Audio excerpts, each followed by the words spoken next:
오늘은 백제 역사상 가장 극적인 반전을 보여준 왕에 대한 이야기를 해볼까 합니다. 이 이야기의 주인공은 바로 백제 동성왕이죠.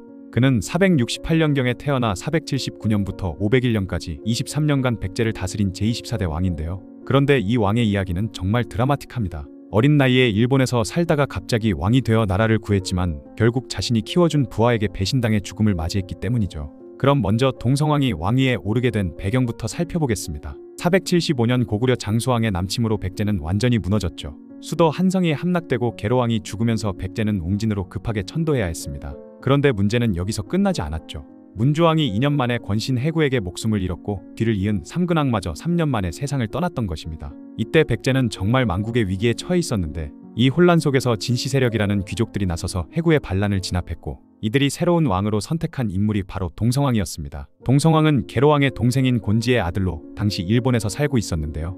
461년에 아버지 곤지가 일본으로 파견된 후 계속 그곳에서 지내고 있었던 것이죠. 그런데 해구의 반란을 진압하고 권력을 손에 쥔 진시 세력은 자신들이 조종하기 쉬운 어린 왕을 찾았고 그게 바로 동성왕이었던 것입니다. 형인 무령왕은 이미 성인이라 자신들이 제어하기 어렵다고 판단했던 것인데 이 선택은 진시 세력의 큰 착각이었죠. 어쨌든 479년 11월 백제 왕위에 오른 동성왕은 겉으론 얌전해 보였지만 내심 엄청난 야심을 품고 있었습니다. 처음 동성왕은 진시 세력의 도움을 받으며 조용히 기반을 다졌는데 외교와 국방에 집중하면서 자신만의 세력을 키워나갔던 것이죠.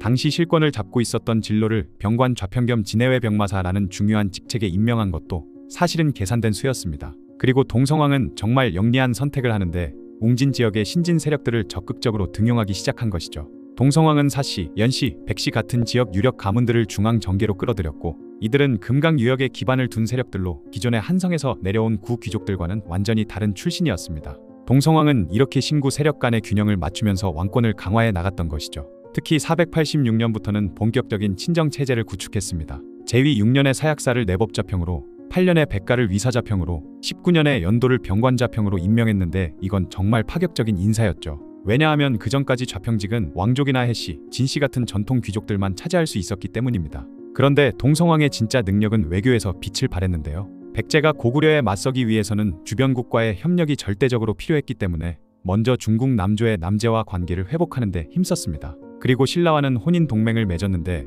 신라 소지 마립간에게 혼인을 제안해서 이찬 비지의 딸을 왕비로 맞이했죠.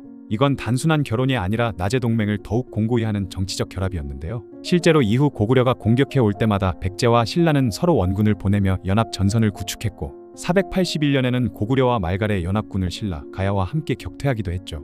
그런데 동성왕 시대에 굉장히 독특한 기록이 등장합니다.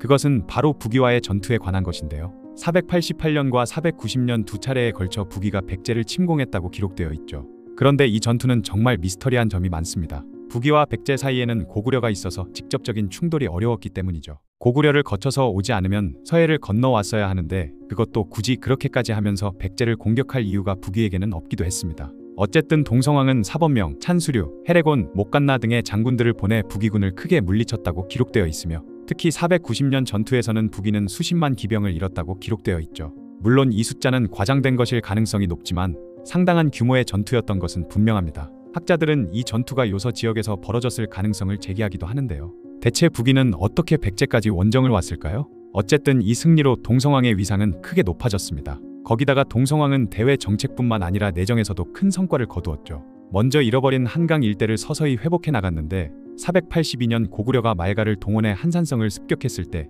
이듬해 직접 한산성을 방문해 군사와 백성들을 위문했습니다. 이는 백제가 옛 한성 지역을 빠르게 되찾아가고 있다는 신호였죠. 그리고 남쪽으로는 더욱 적극적인 확장 정책을 펼쳤는데요.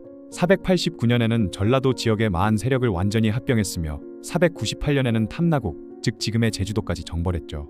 동성왕이 직접 무진주, 지금의 광주까지 출정하자 탐나국이 항복하면서 무력 충돌 없이 탐나국을 속국으로 만들었습니다. 또한 수도 정비에도 힘썼는데요. 웅진의 교량을 건설하고 우두성, 사연성, 이산성 등을 축조해 수도 방어망을 강화했으며 사정성, 가림성 같은 지방 거점들을 새로 건설하기도 했죠. 하지만 동성왕의 통치 후반부는 완전 180도 달라집니다. 497년 연도를 병관좌평에 임명하면서부터 측근 정치의 늪에 빠져들기 시작했던 것이죠. 그는 소수의 측근들을 통해 권력을 집중시키려 했고 이로 인해 언로가 막혀버렸습니다. 심지어 499년 한산 지역에 큰 가뭄이 들어 백성들이 굶어 죽는 상황이 벌어졌는데 이에 신하들이 궁궐 창고를 열어 백성들을 구제하자고 건의했지만 동성왕은 듣지 않았죠. 오히려 500년 봄에는 웅진성 동쪽에 임류각이라는 호화로운 건물을 지었고 여기서 사치스러운 정원을 만들고 동물들을 기르며 향락에 빠졌습니다. 신하들의 간언조차 귀찮아해서 궁궐 문을 닫아버릴 정도였죠. 이 시기 동성왕은 사비 천도도 계획하고 있었는데요. 490년과 501년 여러 차례 사비에서 사냥을 했는데 이는 단순한 사냥이 아니라 천도 후보지를 둘러본 것으로 보입니다. 하지만 천도는 기존 세력들의 기득권을 위협하는 일이었고 특히 웅진을 기반으로 한 귀족들의 반발이 심했죠. 동성왕의 몰락은 정말 아이러니했는데요. 자신이 직접 등용해서 위사자평, 즉 경호실장으로 임명한 백가가 반란을 일으킨 것이죠. 백가는 백시가문 출신으로 동성왕이 신진 세력을 등용하면서 발탁한 인물이었습니다. 그런데 동성왕이 백가를 새로 건설한 가림성의 성주로 임명하자 상황이 급변하기 시작했죠. 그것은 바로 백가가 이를 좌천으로 받아들였던 것입니다. 웅진에서 활동하던 그에게 부여 임천 지역의 가림성 근무는 사실상 유배나 다름없었기에 백가는 병을 핑계로 부임을 거부했지만 동성왕은 이를 허락하지 않았습니다. 결국 501년 11월 운명의 날이 다가왔죠. 동성왕이 사비 서원에서 사냥을 하던 중 갑작스런 폭설을 만나 근처에서 머물게 되었는데 바로 이때 백가가 보낸 자객들이 습격을 가했습니다. 동성왕은 현장에서 바로 죽지는 않았지만 중상을 입었고 웅진성으로 돌아온 후 12월에 결국 세상을 떠났습니다. 그런데 백가의 반란에는 몇 가지 의문점이 있는데요. 첫째는 왜 왕의 최측근이 왕을 배신했을까이고 둘째는 백가는 왜 반란 후 큰 저항 없이 항복하고 처형당했을까입니다. 그러다 보니 일부 학자들은 무령왕이 배후에 있었을 가능성을 제기하고 있죠. 무령왕은 동성왕보다 나이가 많았는데도 왕위에 오르지 못했기 때문인데 만약 무령왕이 백가를 조종해서 동성왕을 제거하고 일이 성공하자 백가를 버렸다면 모든 것이 설명됩니다. 실제로 무령왕은 동성왕이 죽자마자 아무런 혼란 없이 왕위에 오르기도 했죠. 또 다른 가설은 구 귀족 세력의 반격설인데요. 한강 일대의 경제권을 가진 해씨, 진씨 같은 전통 귀족들이 동성왕의 남진 정책에 불만을 품고 반란을 사주했다는 것이죠.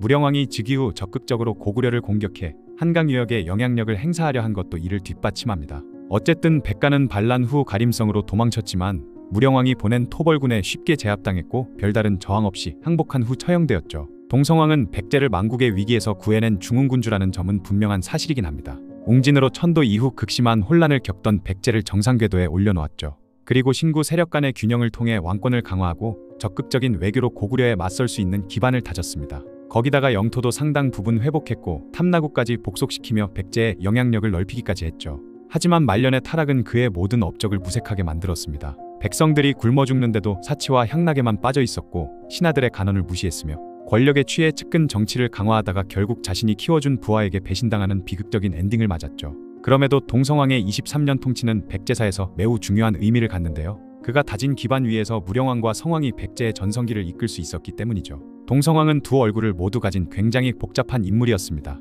그리고 그렇기 때문에 1500년이 지난 지금도 우리가 그의 이야기에 주목하는 것이겠죠.